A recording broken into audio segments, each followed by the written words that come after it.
Engkau gembala yang baik, kau menuntun hidupku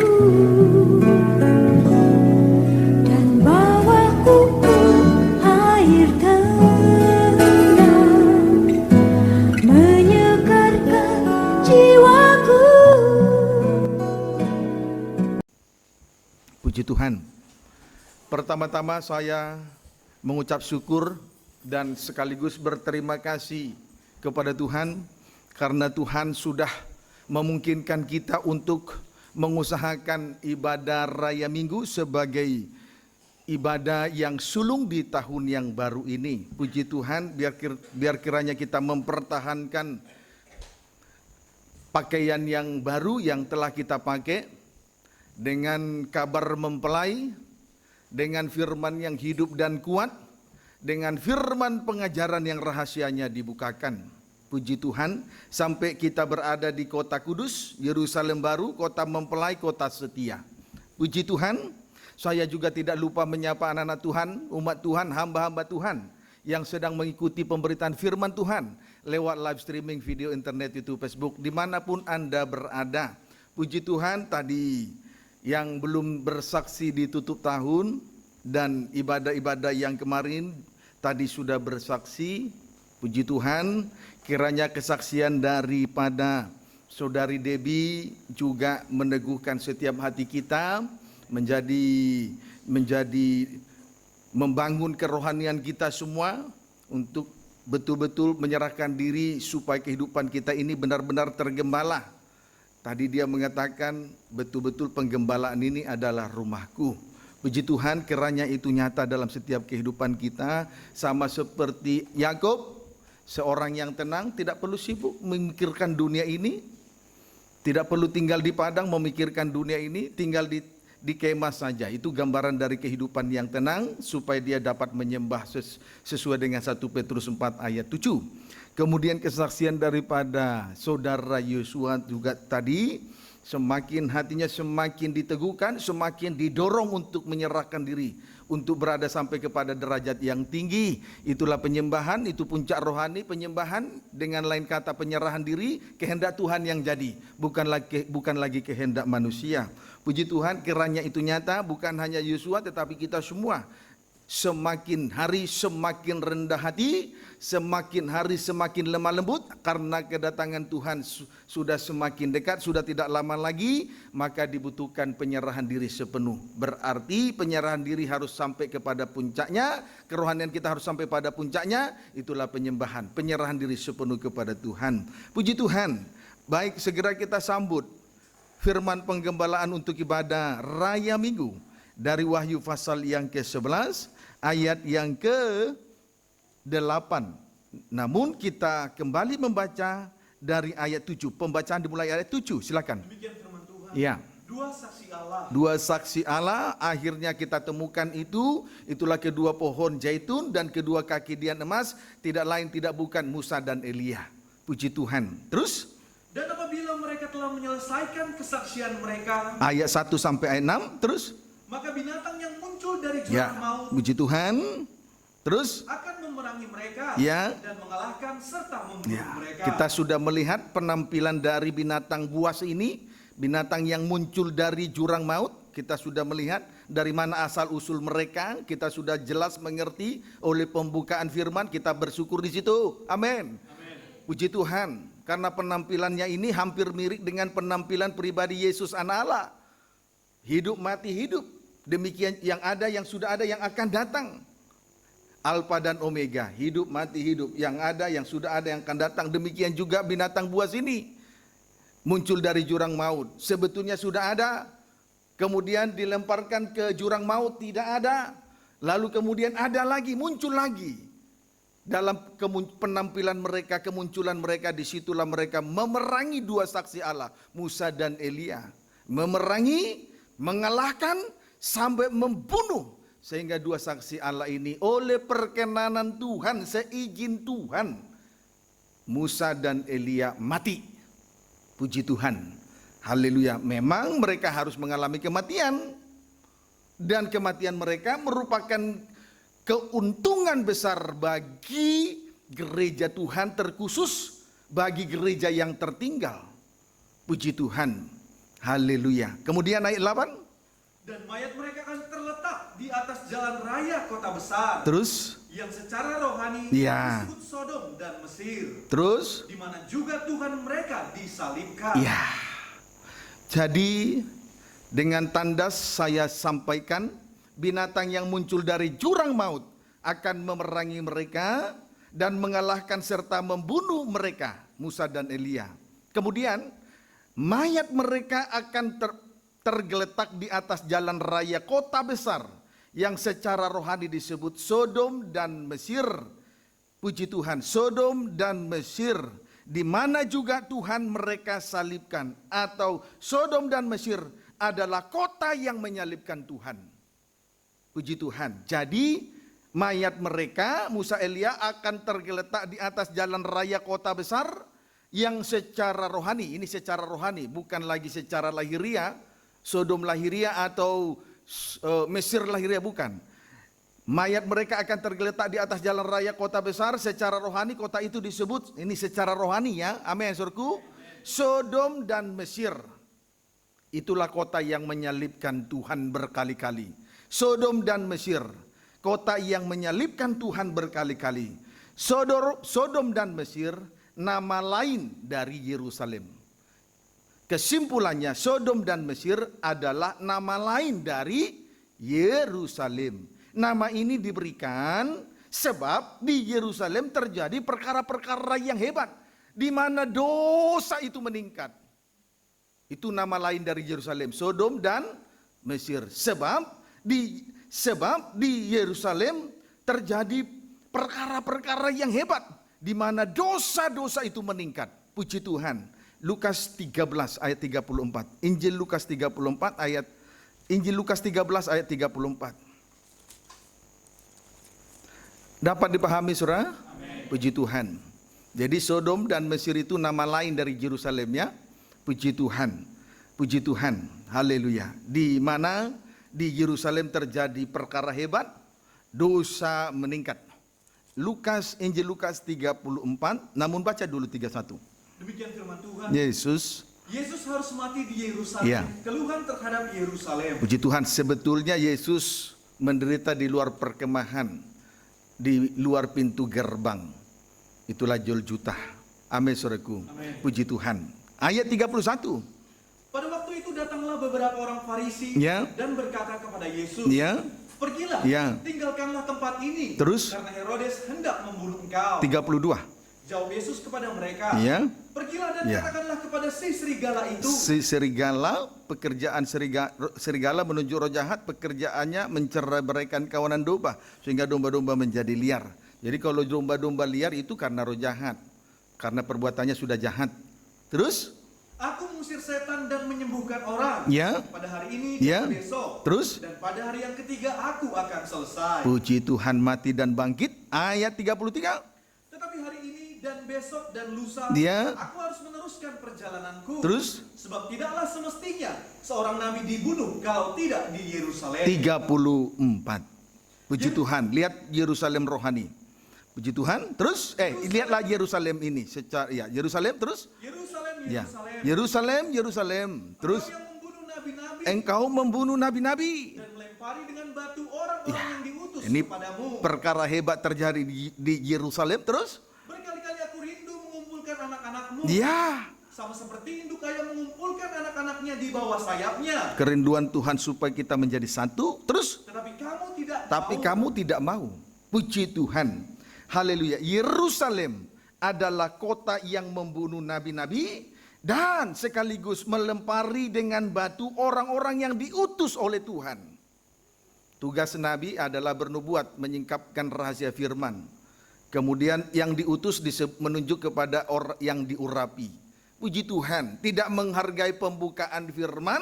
Kalau orang dosanya sudah semakin meningkat, orang semacam ini tidak lagi menghargai pembukaan firman Tuhan dan tidak menghargai lagi kegiatan roh. Kalau dosa sudah meningkat, tidak menghargai pembukaan firman, tidak menghargai kegiatan roh, ibadah dan pelayanan. Pendeknya, Yerusalem adalah kota yang menyalibkan Tuhan. Pendeknya, Yerusalem adalah kota yang menyalibkan Tuhan. Amin, saudaraku. Puji Tuhan, entah berapa kali dan berapa puluh kali kita menyalibkan Tuhan. Yang pasti sudah berkali-kali kita menyalibkan Tuhan. Kenapa ada pernyataan berkali-kali? Itu kaitannya dengan perbuatan dosa kejahatan yang berkali-kali dilakukan. Puji Tuhan. Sekarang kita lihat dulu tentang Sodom.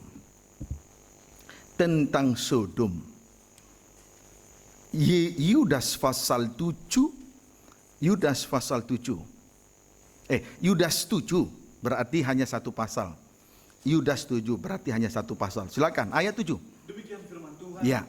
Sama seperti Sodom dan Gomora. Ya, Sodom terus. Dan kota-kota sekitarnya. Kota Sodom perhatikan terus. Yang dengan cara yang sama Ya. melakukan percabulan. Terus. Dan mengejar kepuasan-kepuasan yang tak wajar. Terus. Telah menanggung siksaan api kekal Ya. sebagai peringatan kepada Puji semua orang. Tuhan. Di dalam kota Sodom. Strip pertama, terjadi percabulan. Puji Tuhan. Saudaraku, oleh karena kenajisan seseorang merendahkan dirinya menjadi suatu kehidupan yang rendah di mata Tuhan. Di dalam kota Sodom terjadi percabulan, itu jelas menunjuk kepada dosa kenajisan, dan dosa kenajisan ini membuat seseorang menjadi rendah di mata Tuhan. Puji Tuhan. Strip yang kedua, mengejar kepuasan-kepuasan yang tidak wajar. Strip yang kedua, mengejar kepuasan-kepuasan yang tidak wajar. Puji Tuhan. Haleluya. Kita bisa temukan itu nanti lebih jauh lagi di dalam 2 Petrus 2. 2 Petrus 2. Puji Tuhan. Haleluya. Terjadi percabulan, kemudian mengejar kepuasan yang tak wajar. 2 Petrus 2 ayat 6 sampai dengan ayat yang ke-10. Demikian firman Tuhan. Ya.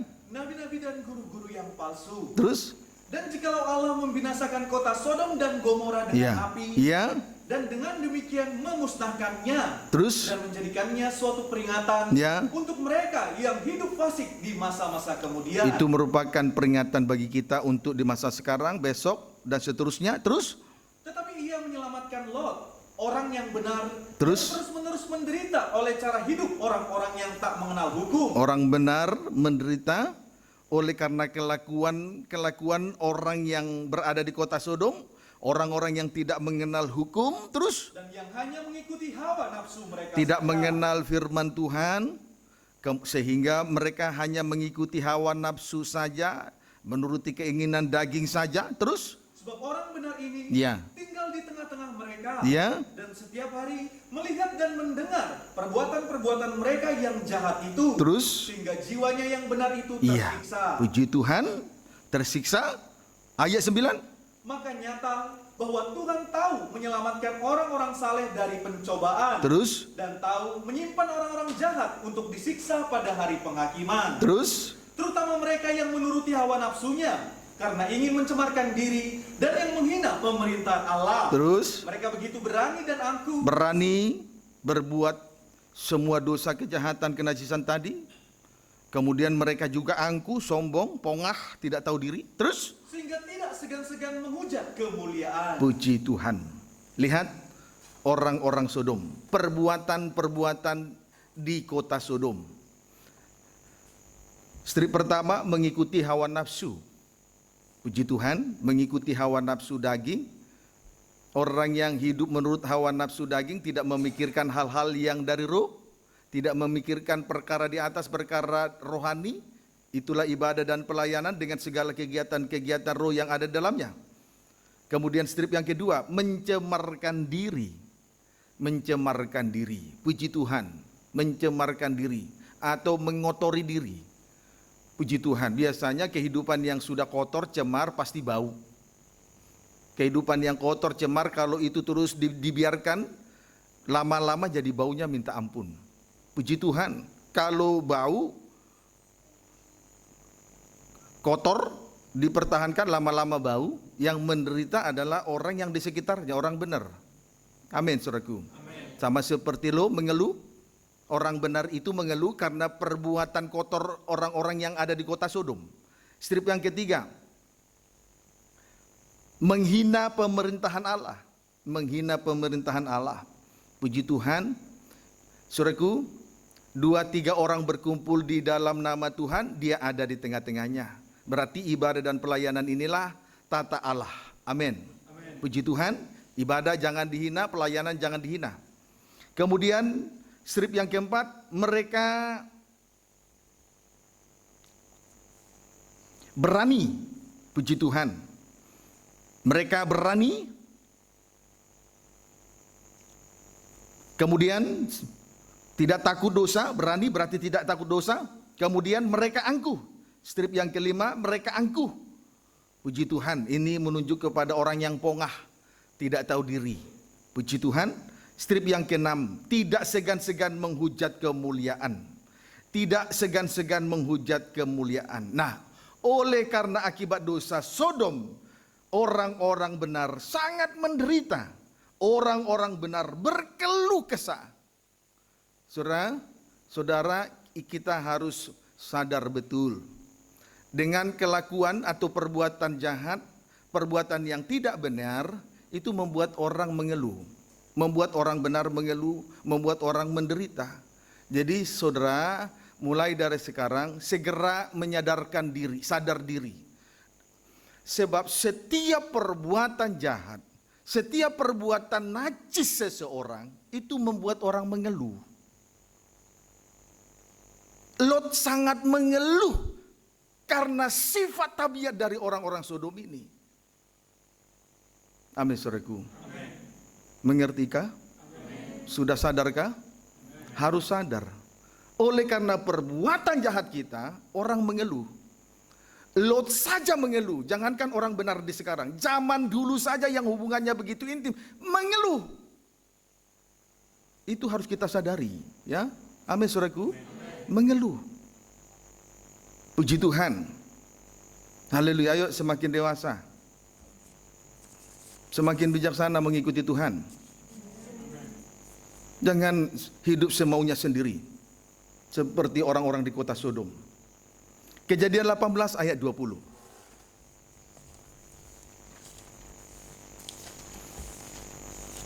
Kejadian 18.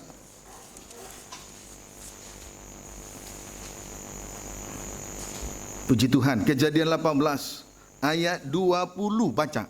Demikian firman Tuhan. Ya. Doa syafaat Abraham untuk Sodom. Ya, terus Sesudah itu berfirmanlah Tuhan. ya, berfirmanlah Tuhan kepada Abraham, terus Sesungguhnya banyak keluh kesah orang tentang Sodom Ya. dan Gomora. banyak keluh kesah orang-orang benar karena kejahatan yang ada di kota Sodom. Terus Dan sesungguhnya sangat Iya. berat dosanya. iya, sesungguhnya banyak keluh kesah orang-orang karena perbuatan-perbuatan jahat di dalam kota Sodom. Puji Tuhan. Rasul Paulus sudah menerangkannya di dalam suratannya, dalam 2 Petrus 2 tadi. Juga Yudas sudah menerangkannya di dalam suratannya. Jadi apa yang disampaikan oleh Petrus di hari-hari ini untuk kita itu nyata. Supaya menjadi suatu peringatan, suatu pelajaran yang berharga, suatu pelajaran yang indah. Amin, saudaraku. Puji Tuhan, pengalaman itu guru yang terbaik. Belajar dari pengalaman hidup. Amin, saudaraku. Puji Tuhan. Kiranya dapat dipahami dengan baik. Sesungguhnya banyak keluh kesah orang-orang benar karena perbuatan-perbuatan jahat di dalam kota Sodom. Ayat 21. Puji Tuhan, lihat, perhatikan. Baiklah aku turun untuk melihat. Tuhan berkata kepada Abraham, baiklah aku turun untuk melihat, terus Apakah benar-benar mereka telah berkelakuan seperti keluh kesah orang yang telah sampai kepadaku, atau tidak? Terus. Aku hendak mengetahuinya. puji Tuhan. Sepintas ayat ini menceritakan bahwa Tuhan itu seperti manusia biasa yang tidak bisa melihat, yang tidak bisa melihat jarak pandang jauh. Sepertinya kuasanya dibatasi oleh jarak, waktu dan situasi kondisi, seolah-olah begitu. Tetapi di balik itu ada suatu pengertian yang luar biasa. Pernyataan Tuhan kepada Abraham, baiklah aku turun untuk melihat. Berarti Yesus telah meninggalkan sorganya. Karena kejahatan orang-orang Sodom ini, Yesus disalibkan berkali-kali. Setelah saya renungkan, saya memperoleh pengertian ini. Wah, terima kasih Tuhan, terima kasih. Betul-betul Sodom ini menyalibkan Yesus berkali-kali. Jadi, apa yang sudah kita baca di awal di atas tadi, Wahyu pasal 11 ayat yang ke-8, itu betul sekali. Orang-orang Sodom itu betul-betul menyalib, kota yang menyalibkan Tuhan. Dapat dipahami? Amin. Puji Tuhan. Haleluya. Dan Tuhan dan Tuhan tahu dia disalibkan berkali-kali oleh kejahatan, oleh karena hawa nafsu, dan mereka tidak segan-segan menghujat kemuliaan Allah, pemerintahan Allah. Mereka angkuh, mereka berani, tidak ada rasa takut. Baik dalam mencemarkan diri, baik dalam hal percabulan kenajisannya, tidak ada rasa takut. Puji Tuhan, kiranya dapat dipahami. Dengan demikian, Yesus disalibkan berkali-kali. Puji Tuhan, tentu kita bersyukur. Setiap perbuatan jahat, kekeliruan, berarti Yesus disalibkan berkali-kali. Setiap kali kita berbuat jahat, Yesus disalibkan berkali-kali. Puji Tuhan. Kejadian 19 ayat 4 sampai 5. Demikian firman. Boleh baca ayat 1, loncat 4 dan 5. Sodom dan Gomora dimusnahkan, Ya. Lot diselamatkan. Puji Tuhan. Terus Kedua malaikat itu tiba di Sodom Ya. pada waktu petang. kedua malaikat, puji Tuhan, tiba di Sodom pada waktu petang. Terus Lot sedang duduk di pintu gerbang Sodom. ya, Dan ketika melihat mereka, ya, bangunlah ia menyongsong mereka. ya. Sujud dengan mukanya sampai ke tanah. Kalau kita membutuhkan firman penggembalaan, mari kita sambut dengan segala kerendahan hati. Amin, saudaraku. Belajar rendah hati menyambut firman penggembalaan. Malaikat sidang jemaat itu gembala sidang. Dan pengajaran mempelai dalam terangnya tabernakel sudah menggembalakan kita sejauh ini. Kalau memang kita butuh firman pengajaran mempelai dalam terangnya tabernakel menggembalakan kehidupan, ayo song-song dengan rendah hati, dengan muka sampai ke tanah. Jangan melayani dengan mengambil jalannya sendiri.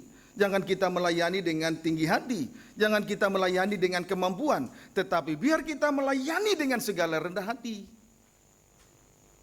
Tidak boleh seorang pemimpin pujian memimpin pujian dengan kemampuannya. Tidak boleh seorang pelayan Tuhan melayani Tuhan tanpa ada kaitannya dengan Kristus kepala. Tubuh tidak boleh mengambil jalannya sendiri. Harus melayani dengan rendah hati. Amin. Puji Tuhan. Ayat 4 sampai 5. Tetapi sebelum mereka tidur, Ya. orang-orang lelaki dari kota Sodom itu, Ya. dari yang muda sampai Yang tua, muda sampai tua, terus bahkan seluruh kota, Ya. tidak ada yang terkecuali Ya. datang mengepung rumah ya, itu. dengan rendah hati menyambut malaikat Tuhan ini. Lalu kota Sodom, orang-orang yang ada di kota Sodom mengepung kota Lot, mengepung rumah Lot. Puji Tuhan. Di dalamnya ada 4 pribadi dan ditambah 2 malaikat. Puji Tuhan. Terus Mereka berseru kepada Lot, ya, di manakah orang-orang yang datang kepadamu malam ini? ya, Bawalah mereka keluar kepada kami, Iya. supaya kami pakai puji mereka. Tuhan. Saudaraku, betul-betul orang-orang yang ada di kota Sodom ini tidak takut Tuhan. Orang-orang yang ada di kota Sodom ini betul-betul berani dan angkuh. Tidak takut Tuhan. Berani mencemarkan diri. Baik juga dalam hal percabulan kenajisannya. Perhatikan kalimat. Bawalah mereka keluar kepada kami, supaya kami pakai mereka. itu menunjukkan bahwa inilah hubungan yang tidak wajar. Sehingga timbullah kata, apabila terjadi hubungan yang tidak wajar, disebutlah itu sodomi. Amin, saudaraku. Inilah hubungan yang tidak wajar, laki-laki dengan laki-laki. Dapat dipahami? Bukankah malaikat sidang jemaat harus seorang laki-laki? Bukankah gembala sidang harus seorang laki-laki? Bukankah seorang pemimpin rumah Tuhan harus seorang laki-laki? Bukankah Kristus kepala seorang laki-laki, mempelai laki-laki surga? Tidak boleh perempuan jadi kepala. Apalagi di dalam rumah Tuhan. Puji Tuhan, kiranya dapat dipahami dengan baik. Amin, saudaraku. Puji Tuhan. Betul-betul di luar nalar pikiran manusia, betul-betul menyakiti hati Tuhan, betul-betul mereka menyalibkan Tuhan berkali-kali. Bayangkan itu.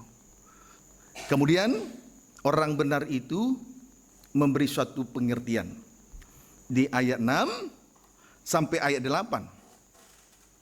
Lalu keluarlah Lot menemui mereka ke depan pintu. Terus? Tetapi pintu ditutupnya di belakangnya. Terus? Dan ia berkata, Ya. Saudara-saudaraku, Ya. janganlah kiranya berbuat jahat. Ya, terus? Kamu tahu, aku mempunyai 2 orang anak perempuan yang belum pernah dijamah laki-laki. Ya, tadi kan ayat 4, sebelum Lot dan seisi rumah tidur, orang-orang lelaki dari kota Sodom, lelaki bukan perempuan. Nah, lelaki minta lelaki apa namanya? Sodomi. Amin, saudara. Amin. Puji Tuhan. Baru lihatlah hal yang benar dilurus, hal yang benar dinyatakan supaya yang tidak lurus diluruskan oleh orang benar itu, Lot. Ulangi dulu ayat 6. Lalu keluarlah Lot menemui mereka ya. ke depan pintu. Lelaki. Mereka itu lelaki. Terus? Tetapi pintu ditutupnya di belakangnya. Terus? Dan ia berkata, Ya. Saudara-saudaraku, Ya. janganlah kiranya berbuat jahat. Jangan berbuat jahat. Terus? Kamu tahu, Ya. aku mempunyai 2 orang anak perempuan. Bayangkan cara Lot untuk meluruskan yang tidak lurus. Haleluya. Kemudian baca terus. Yang belum pernah dijamah Ya. laki-laki. Loh, bayangkan itu. Belum pernah 2 anak perempuan, putri Lot 2, belum pernah dijamah laki-laki, perawan suci. Terus? Baiklah mereka kubawa keluar kepadamu. Ya. Perbuatlah kepada mereka seperti yang kamu pandang baik. Ya, perbuatlah seperti yang kamu pandang baik. Terus? Hanya jangan kamu apa-apakan orang-orang ini. Ya. Sebab mereka memang datang untuk berlindung di dalam rumahku. Puji Tuhan. Di sini sudah sangat jelas bahwa Lot, orang benar itu, berusaha untuk membenarkan orang yang tidak benar, meluruskan orang yang tidak lurus. Karena lelaki dari orang-orang Sodom itu hendak mencari 2 malaikat untuk dipakai. Ini kan hubungan yang tidak wajar. Akhirnya Lot menyerahkan 2 putrinya yang belum pernah dijamah laki-laki, belum pernah mencemarkan dirinya. Puji Tuhan. Haleluya. Memang untuk menyatakan sesuatu yang benar, orang benar itu harus korban. Maka kedudukan dari seorang imam tadi sudah disaksikan, itu berada di antara Allah dengan orang berdosa untuk memperdamaikan dosa orang berdosa di atas kayu salib. Berarti imamlah yang harus menjadi korban. Sebab itu dia mengorbankan 2 putrinya. Dan ketika dia mengorbankan 2 putrinya, dia menutup pintu belakang. Puji Tuhan, amin. Supaya jangan ada terjadi dosa main belakang.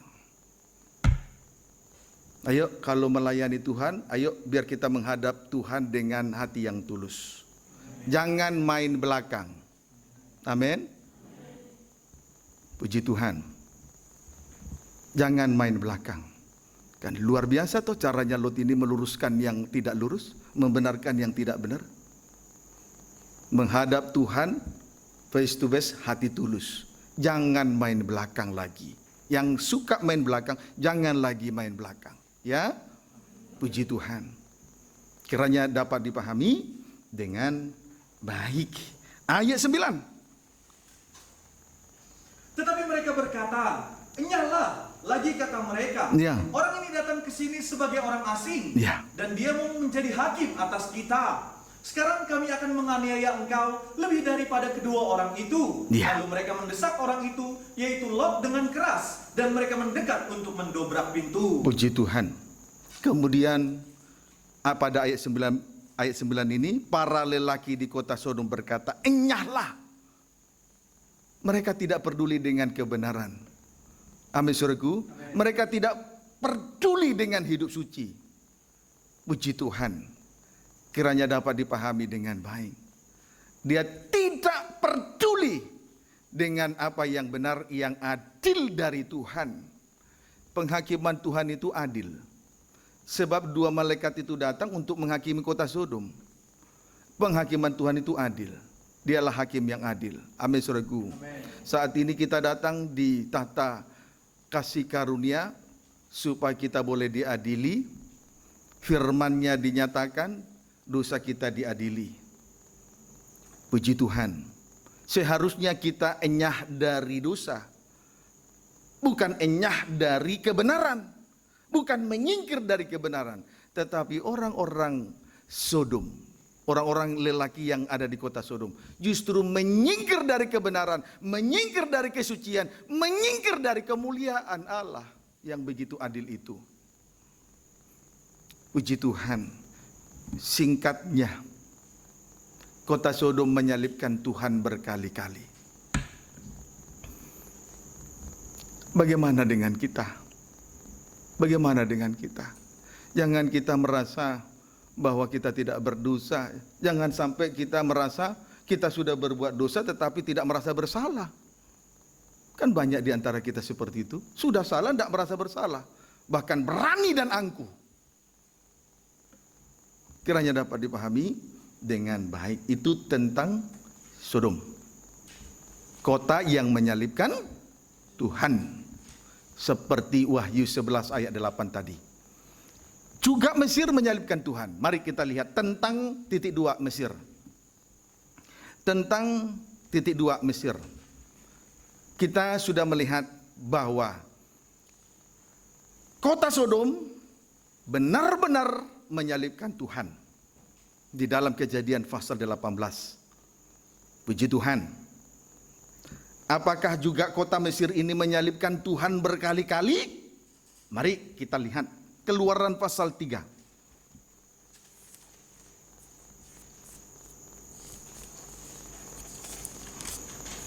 Keluaran pasal yang ketiga. Ayat yang ke-7. Demikian firman Tuhan. Ya. Musa diutus Tuhan. Dan Tuhan berfirman, Ya. Aku telah memperhatikan dengan sungguh kesengsaraan umatku di tanah Mesir. Ya, kesengsaraan umatku, umat Tuhan menderita karena Mesir. Terus? Dan aku telah mendengar seruan mereka Ya. yang disebabkan oleh pengerah-pengerah mereka. Keluhan mereka sudah sampai ke surga. Sama seperti keluhan Lot tadi sampai ke surga. Terus? Ya, aku mengetahui penderitaan mereka. Iya. Puji Tuhan. Di sini kita melihat Tuhan mengetahui penderitaan yang hebat yang dialami oleh umat pilihan bangsa Israel di tanah Mesir. Oleh karena pengerah-pengerah, bangsa Israel sangat menderita dan penderitaan itu sampai kepada Tuhan. Haleluya. Saya kemarin minggu lalu mendapatkan kesaksian dari, saya panggil tante, puji Tuhan, Ibu Siani Parya, mengalami suatu penderitaan yang hebat, bukan penderitaan ringan dari sang suami. Bukan hanya ibu ini yang menderita, tapi anaknya juga menderita. Hampir mirip dengan pengalaman saya semasa kecil di Medan. Begitu menderita hebat. Puji Tuhan. Dan keluhan itu sampai kepada Tuhan. Maka saya renungkan, ternyata saya jadi hamba Tuhan itu merupakan penghiburan dari Tuhan kepada mereka yang menderita. Baru saya mengerti sekarang. Iya ya. Sukacita ganti kain kabung. Nanti diselidiki dalam Yesaya pasal 61 ayat 1 dan ayat 4 ya. Amin saudaraku. Puji Tuhan. Jadi kalau hari ini kita ada di tempat ini, itu adalah saudaraku perhatian Tuhan kepada orang-orang yang menderita. Karena dosa banyak penderitaan. Bukan hanya orang benar, tapi orang yang berbuat dosa sendiri juga menderita sebetulnya. Puji Tuhan. Tapi tidak sadar. Dia terus berbuat dosa. Padahal karena dosa menderita. Puji Tuhan. Haleluya. Nah sekarang ayat 8.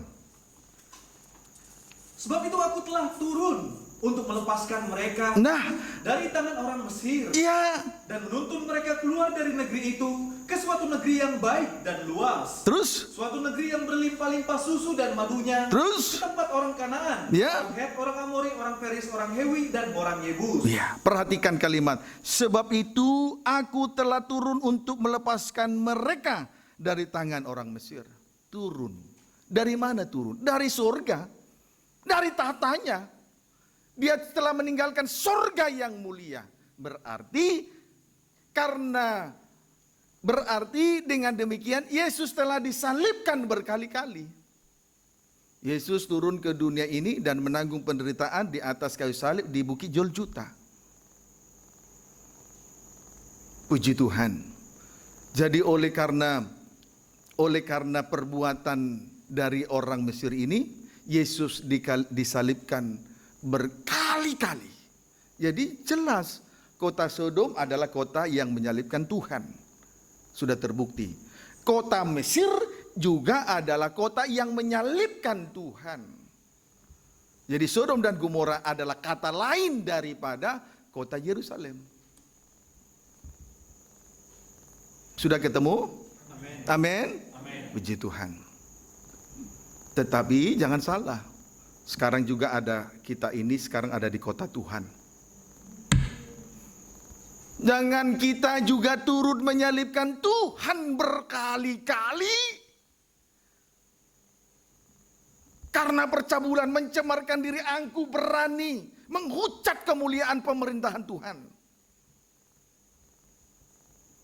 Kemudian mengadakan hubungan yang tak wajar. Kiranya dapat dipahami dengan baik. Di Tuhan turun melihat keadaan bangsa Israel di Mesir. Berarti Mesir telah menyalibkan Tuhan berkali-kali. Sehingga bangsa Israel sangat menderita sekali. Oleh pengerah-pengerah. Puji Tuhan. Haleluya. Keluaran 1 ayat 11 sampai 14. Di sini kita melihat penderitaan yang hebat yang dialami oleh umat pilihan. Keluaran 1 ayat 11 sampai 14. Demikian firman Tuhan. Orang Israel ditindas di Mesir. Ya. Sebab itu pengawas-pengawas Rodi ditempatkan atas mereka untuk menindas mereka dengan kerja paksa. Ya, terus? Mereka harus mendirikan bagi Firaun kota-kota perbekalan, Ya. yakni Pitom dan Ramses. Terus? Tetapi makin ditindas, terus? makin bertambah banyak Ya. dan berkembang mereka. Sebetulnya semakin kita ditindas, semakin rohani berkembang sebetulnya. Jadi kalau banyak penderitaan, pengorbanan, tenaga, pikiran, waktu, uang, materi, sebetulnya membuat rohani kita berkembang. Jangan suka bersungut-sungut lagi. Di tahun 2018 banyak bersungut-sungut, tidak mengerti tentang salib. Tuhan kan sudah buka jalan. Sehingga lewat ibadah ini kita boleh menyentuh salib. Supaya rohani berkembang. Kalau tidak mau menyentuh salib, rohani sampai kiamat, sampai Tuhan datang, rohani tidak berkembang. Itu harus diketahui. Amin, saudara. Jangan lagi bodoh dalam berpikir. Puji Tuhan. Terus? Sehingga orang merasa takut kepada orang Israel itu. Terus? Lalu dengan kejam orang Mesir memaksa orang Israel bekerja Ya. dan memahitkan hidup mereka dengan pekerjaan yang berat, Ya. yaitu mengerjakan tanah liat dan batu bata, Terus? dan berbagai-bagai pekerjaan di padang. Terus? Ya, segala pekerjaan yang dengan kejam dipaksakan orang Mesir kepada mereka itu. Puji Tuhan. Singkatnya di sini, bangsa Israel sangat menderita sekali. Tadi penderitaan itu sudah sampai kepada Tuhan. Yesus disalibkan berkali-kali. Kemudian, saudaraku, di sini kita melihat bangsa Israel diperbudak dengan kerja paksa. Sehingga dengan kerja paksa inilah mereka sangat menderita sekali. Saudaraku, setiap orang yang diperbudak dosa pasti menderita. Diperbudak dosa tanpa hari perhentian itu akan memahitkan hidup seseorang. Jangan sampai seseorang sudah diperbudak dosa kemudian tidak berada pada hari perhentian, itu yang memahitkan hidup seseorang. Seperti bangsa Israel, mereka diperbudak dengan kerja paksa tanpa hari perhentian. Sampai memahitkan hidup mereka, pahit sepahit-pahitnya. Jadi gereja Tuhan, anak-anak Tuhan, orang Kristen, kalau menderita karena dosa yang memperbudak, sebaiknya memang harus berada pada hari perhentian. Jangan jauh dari ibadah dan pelayanan. Tetapi bangsa Israel di sini kita melihat diperbudak dengan kerja paksa tanpa hari perhentian sampai memahitkan hati mereka. Puji Tuhan. Haleluya. Lalu kemudian ayat 15. Raja Mesir juga memerintahkan kepada bidan-bidan yang menolong perempuan Ibrani, seorang bernama Sifra dan yang lain bernama Pua. Terus? Katanya, Ya. apabila kamu menolong perempuan Ibrani pada waktu bersalin, Ya. kamu harus memperhatikan waktu anak itu lahir. Ya. Jika anak laki-laki, kamu harus membunuhnya. Terus? Tetapi jika anak perempuan, bolehlah ia hidup. Puji Tuhan. Fir'aun juga memerintahkan kepada bidan-bidan, apabila perempuan-perempuan Ibrani itu melahirkan anak perempuan boleh hidup, anak laki-laki dibunuh. Puji Tuhan. Jadi setan sudah mengantisipasi. Setan sudah mengantisipasi juru selamat. Kristus kepala mempelai laki-laki surga. Supaya terus bangsa Israel ini berada dalam perbudakan dosa. Sampai memahitkan hidup mereka. Amin, saudaraku. Amin. Singkatnya, bangsa Israel telah diperbudak dengan kerja paksa sampai memahitkan hati mereka. Dan Tuhan disalibkan berkali-kali. Orang Mesir menyalibkan Yesus berkali-kali. Amin, saudaraku. Orang Mesir menyalibkan Yesus berkali-kali. Puji Tuhan. Jadi singkatnya, kembali saya menyampaikan dengan tandas, kota Sodom menyalibkan Tuhan berkali-kali karena dosa, kejahatan, kenajisan mereka. Juga orang Mesir, kota Mesir menyalibkan Yesus berkali-kali dengan kerja paksa. Puji Tuhan, sampai memahitkan hati bangsa Israel. Puji Tuhan. Jadi jelas kita sudah melihat sekarang bahwa kota Sodom dan kota Mesir adalah kota yang menyalibkan Tuhan. Di awal tadi kita sudah melihat Yerusalem, mereka itu melempari nabi-nabi. Tugas nabi bernubuat, menyampaikan rahasia firman, membunuh orang yang diutus kepada mereka. Berarti tidak menghargai kegiatan roh. Puji Tuhan, itulah ibadah dan pelayanan. Haleluya. Itulah kelakuan daripada orang jahat. Orang yang tidak takut Tuhan, orang yang angkuh, orang yang berani, orang yang tidak menghargai pemerintahan Tuhan.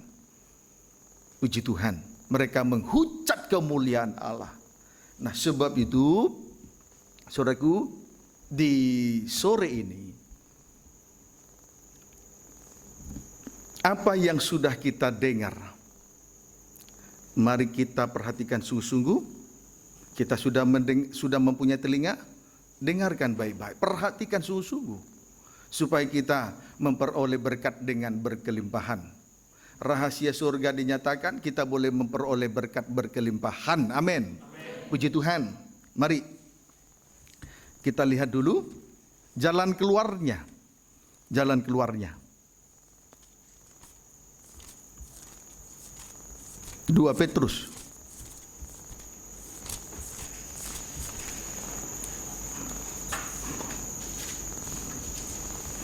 ayat 6. 2 Petrus 2 ayat 6. Baca. Demikianlah firman Tuhan. Ya. Dan jikalau Allah membinasakan kota Sodom dan Gomora dengan Ya. api, Terus dan dengan demikian memusnahkannya dan menjadikannya suatu peringatan untuk mereka yang hidup fasik di masa-masa kemudian. akhirnya kota Sodom dimusnahkan, dimusnahkan, ditunggang-balikan, dibakar dengan api. Dan itu merupakan peringatan untuk kita di masa sekarang. Amin. Itu merupakan peringatan bagi kita untuk masa sekarang. Peringatan bagi orang yang berdosa supaya jangan lagi menyalibkan Tuhan berkali-kali. Amin. Puji Tuhan. Haleluya. Yesaya 1.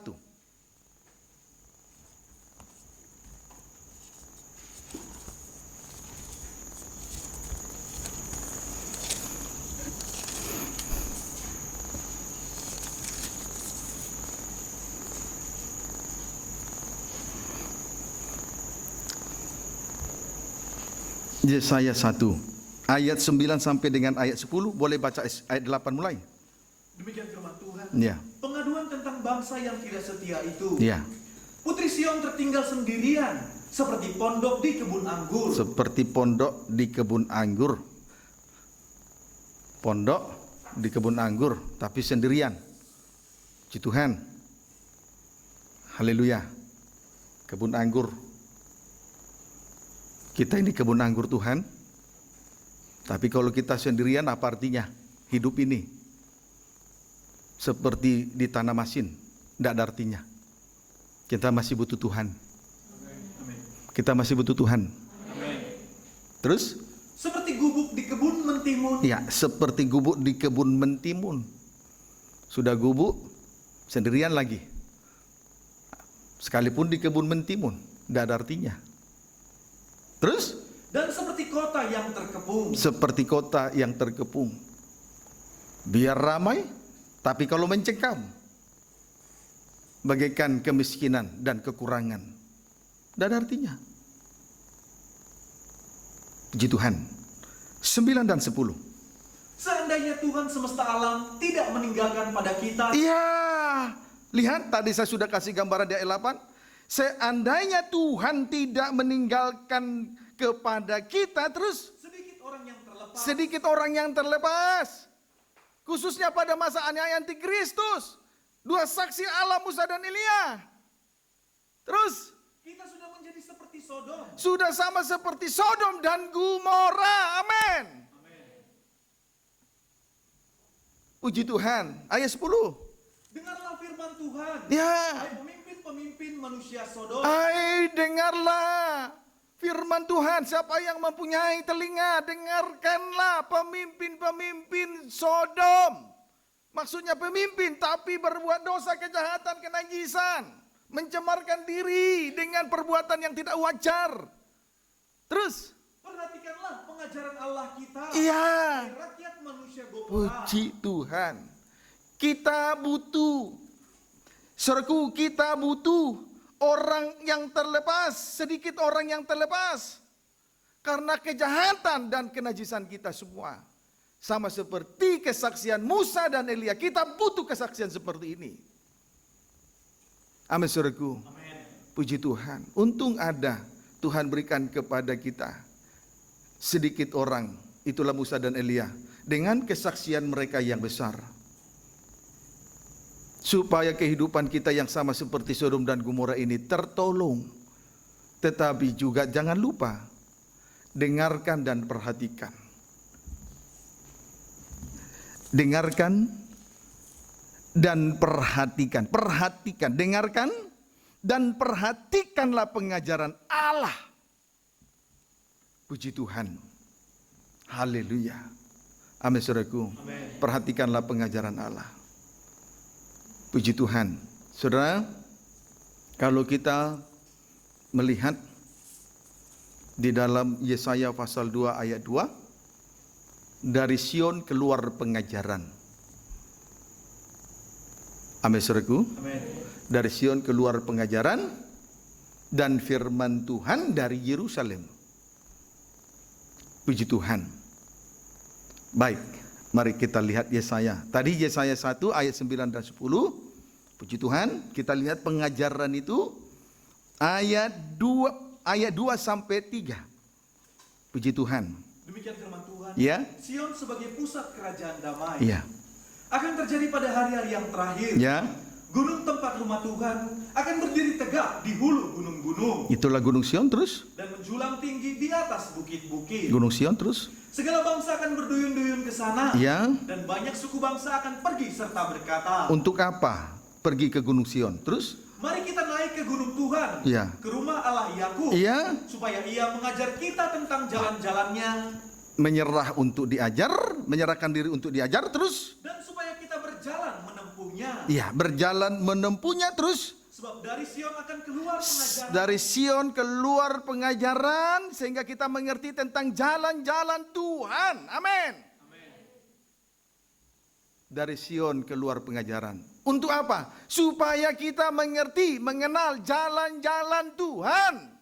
Kita butuh pengajaran mempelai dalam terangnya tabernakel supaya kita mengerti jalan-jalan Tuhan. Kiranya dapat dipahami dengan baik.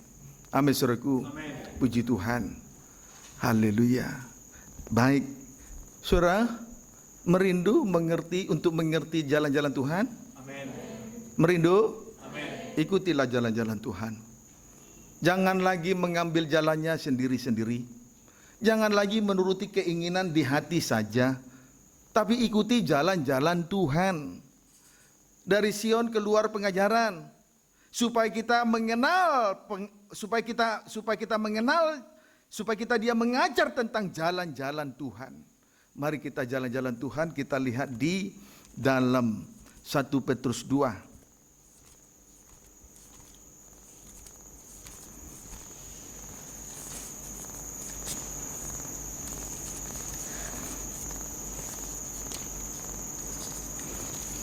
Ya, ini ayat emas bagi saya, salah satu ayat emas.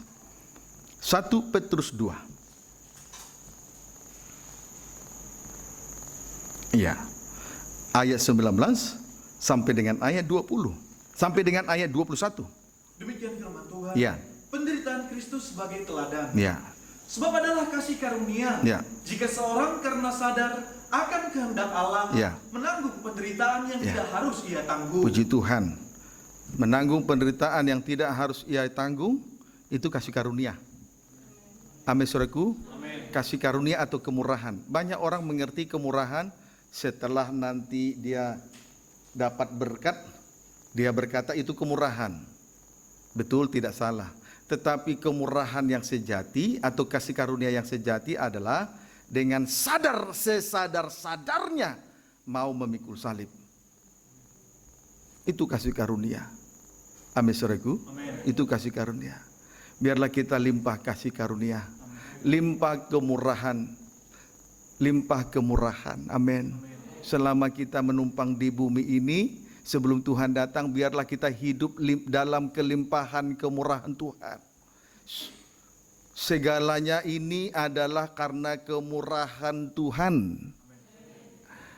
Yang belum ada nanti ditambahkan sebagai kemurahan dari Tuhan. Amin. Puji Tuhan. Haleluya. Jangan kita cari kemurahan dengan cara-cara kita. Amin, saudaraku. Puji Tuhan.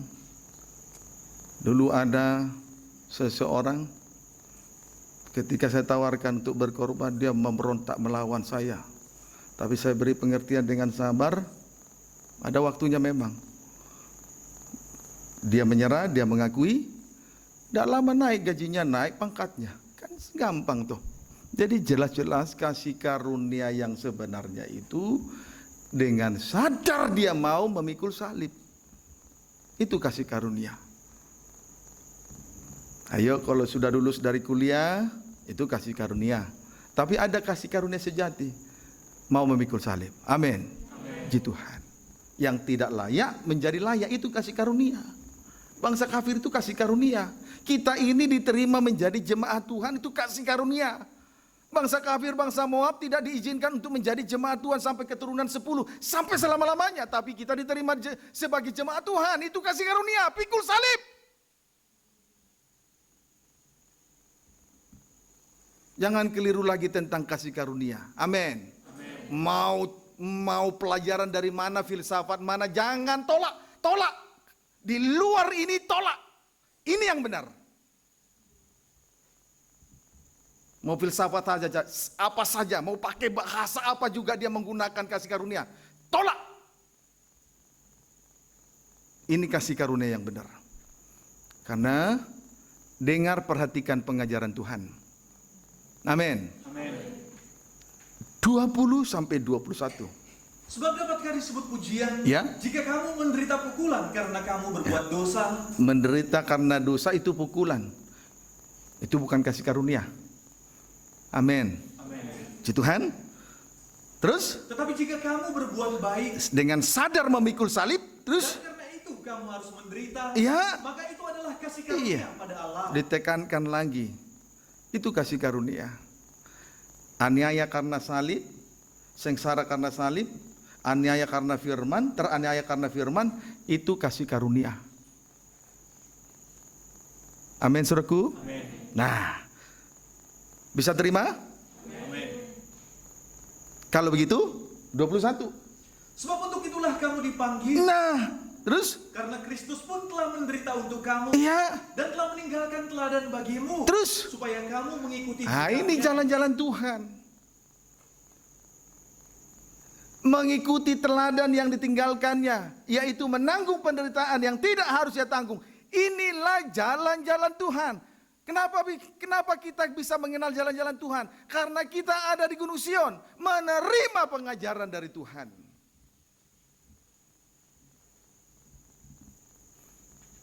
Kalau kita terima pengajaran, kita ikuti, kita mengenal jalan-jalan Tuhan, yaitu menanggung penderitaan yang tidak harus dia tanggung. Tentu kalau kita dengan tepat dan benar mengikuti jejak tapak Yesus yang berdarah itu, maka ingat, dosa rontok seketika itu juga.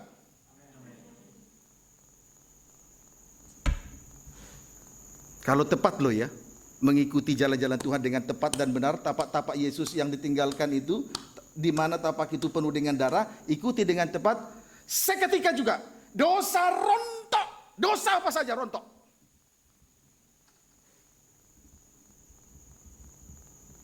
Puji Tuhan. Semua dosa rontok di atas kayu salib. Amin. Puji Tuhan. Haleluya. Tidak bisa kita kalahkan musuh yang menimbulkan dosa. Kalau kita tidak mengikuti jejak Yesus dengan tepat dan benar. Kalau kita jauh dari ibadah dan pelayanan. Tidak bisa. Mau ilmu apa saja. Sampai dokter, profesor. Tidak bisa. Sebab itu kita butuh pengajaran. Kita butuh pengajaran. Loh, tidak yakin? Kita butuh pengajaran. Gak usah malu bilang amin, saudara. Dibutuhkan kerendahan hati, dengar pengajaran. Gak usah marah-marah kita. Puji Tuhan, kita butuh pengajaran. Kita butuh pengajaran. Dari pengajaran inilah kita mengenal jalan-jalan Tuhan. Ikutilah tepat dan benar seketika dosa rontok. Percaya saja. Jangan lagi ikuti kata hati. Jangan menuruti keinginan sendiri lagi. Ikuti jalan Tuhan. Jangan menyimpang ke kiri dan ke kanan. Kuat dan teguh hati. Diberkati oleh Tuhan. Amin, saudaraku. Puji Tuhan. Lalu terus ayat 22. ia tidak berbuat dosa. Praktek dalam hal mengikuti jalan-jalan Tuhan. Ayat 22 sampai 23. Ia tidak berbuat dosa. Terus? Dan tipu tidak ada dalam mulutnya. Terus? Ketika ia dicaci maki, Ya. ia tidak membalas dengan mencaci maki. Terus? Ketika ia menderita, Ya. ia tidak mengancam. Terus? Tapi ia menyerahkannya kepada Dia, Terus? menghakimi dengan adil. Puji Tuhan. Praktek dalam mengikuti jalan-jalan Tuhan. Satu, tidak berbuat dosa. Puji Tuhan. Tidak berbuat dosa. Jelas ini menunjuk kepada orang-orang yang suci, orang saleh. Puji Tuhan. Hidup benar sesuai firman. Kemudian tipu tidak ada dalam mulutnya. Dua, tipu tidak ada dalam mulutnya. Tidak ada dusta. Dusta itu dosa terakhir. Mengapa saya katakan dosa terakhir? Karena dusta ini dapat digunakan sebagai alat kemas yang indah dan menarik untuk membungkus semua dosa kejahatan, membungkus dosa kenajisan. Jadi kemasannya digunakan dusta. Tetapi di sini kita melihat praktek mengikuti jejak Kristus, jalan-jalan Tuhan yang ditinggalkannya, tipu tidak ada dalam mulutnya, tidak ada dusta. Ini menunjuk kepada orang yang hidup di dalam roh Tuhan. Puji Tuhan. Amin, saudaraku. Suratan 1 Yohanes 2 ayat 27. Puji Tuhan. Roh itu mengajar kita dalam segala sesuatu, dan ajarannya itu benar, tidak dusta. Tetapi setan, tabiat setan salah satu, ada 3 tabiat setan yang paling mendasar. Tidak hidup dalam kebenaran, pembunuh manusia dari sejak semula. 1, 2, tidak hidup dalam kebenaran. 3, bapa pendusta. Puji Tuhan. Tadi hidup di dalam firman, kemudian yang kedua hidup di dalam roh. Kalau tidak ada dusta, hidup dalam roh Tuhan. Lalu yang ketiga, ketika ia dicaci maki, ia tidak membalas dengan mencaci maki. Sama dengan tidak membalas kejahatan dengan kejahatan. Kalau dalam hukum Taurat, mata ganti mata, gigi ganti gigi. Artinya kejahatan dibalas dengan kejahatan. Tapi dalam Tuhan, penggenapannya tidak membalas kejahatan dengan kejahatan. Menunjuk kehidupan yang dipenuhkan dengan kasih Allah. Puji Tuhan. Biarlah 3 tabiat Allah ini nyata di dalam setiap kehidupan kita, di dalam hal mengikuti jalan-jalan Tuhan.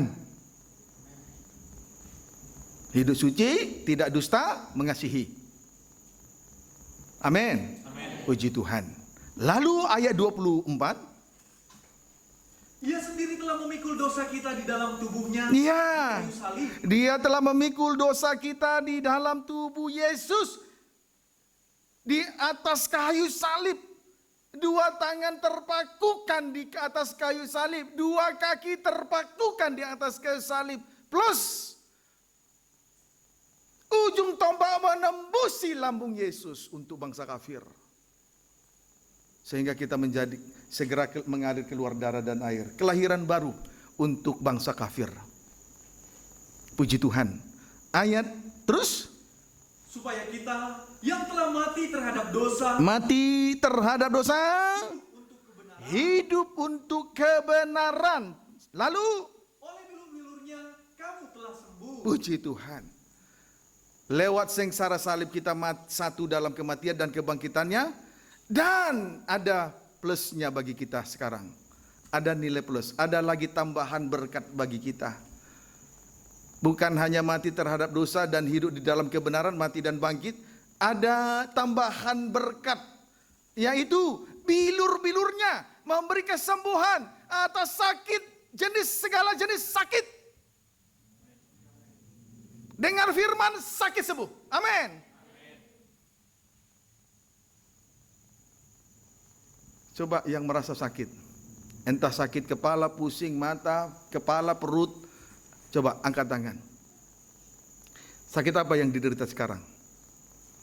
Taruh tangan kirimu di situ. Ayo cepatan. Taruh tangan kiri. Tangan kanan angkat, tangan kiri taruh di bagian tubuh yang sakit. Ayo, angkat tangan yang sakit. Engkau tidak sakit? Angkat tangan kanan. Angkat tangan kanan. Yakinkan firman memberi kesembuhan. Yakinkan firman memberi kesembuhan. Angkat tangan kanan. Taruh tangan kiri pada bagian yang sakit. Dalam nama Yesus firman memberi kesembuhan. Dalam nama Yesus firman memberi kesembuhan. Turunkan tangan. Puji Tuhan, ini bonus. Bagi mereka yang mengikuti jejak Kristus. Puji Tuhan. Haleluya. Tadi yang sakit hati, ayo pegang hatimu. Lepaskan. Puji Tuhan. Ayat 25. Sebab dahulu kamu sesat seperti domba, Ya. tetapi sekarang kamu telah kembali kepada gembala dan pemelihara jiwamu. Puji Tuhan. Lebih daripada sembuh. Kita dipelihara oleh Tuhan. Karena memberi diri untuk digembalakan oleh Tuhan. Amin. Kembalilah kepada pemelihara jiwa. Kembali kepada gembala yang memelihara jiwa. Di situ kita terpelihara. Di luar penggembalaan tak terpelihara. Makanya sidang jemaat harus tergembala supaya tubuh jiwa roh hidup rohaninya tergembala dengan baik. Kalau sudah tergembala, terpelihara. Orang belum mengerti penggembalaan. Banyak orang Kristen tidak mengerti penggembalaan, hanya tahu beribadah, tapi rohaninya belum tergembala. Sehingga gembala dengan sidang jemaat sebagai domba-domba tidak menyatu.